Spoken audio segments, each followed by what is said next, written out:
piirretään.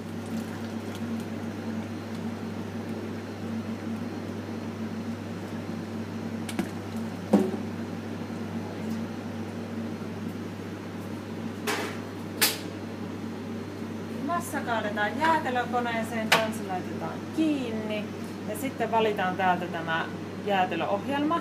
Eli tässä koneessa se on tämä hiutaleen kuva, painetaan siitä. Nyt meillä on kermajäätelöä tulossa. Valitaan tämä Milk Ice Cream ja painetaan startti. Ja se ei lähde liikkeelle, jos tuo kansi ei ole kiinni. Ja tässä on sitten kierrosluku, eli ilmeisesti fastness on tuo sana, mistä tuo F tulee, mutta kuitenkin se on, että kierrosta per minuutti, että kuinka nopeasti tuo pyörii tuo mela. Ja sitten on hardness, eli se kovuus, että kuinka kova asemassa on. Ja tässä maitojäätelössä tuo tavoitekovuus on 95, mutta jos haluaa saada sen jäätelön ulos tuolta luukusta, niin se kannattaa ottaa ulos siinä vaiheessa, kun se on semmoista 60 näyttää tämä kovuus. Ja tässä alhaalla näkyy sitten temperature eli lämpötila. Se lähtee siitä jäähtymään.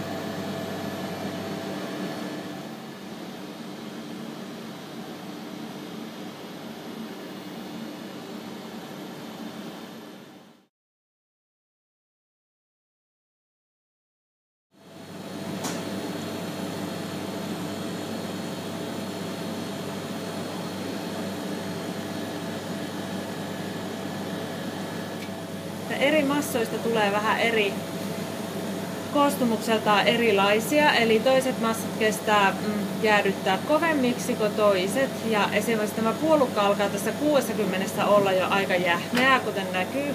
Se näyttää jo aika lailla jäätelöltä, eli sen voi ruveta ottamaan pois sitten, kun se on, menee tuon 60 yli.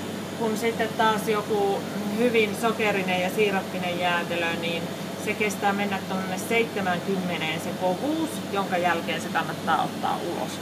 Eli sitten otetaan pakkasessa jäähdytetty puolta ja avataan tämä luukku ja sieltä alkaa se jäätelö tulla.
Sitten voi pysäyttää koneen, kun sitä jäätelöä ei enää tule sieltä. Ja sitten voi ottaa täältä jos tänne meloihin on jäänyt vähän kiinni, niin kun tää puolukka on tämmöstä hyvin tiivistä ja kovaa, niin sitä jää monesti tänne sitten tämmöset.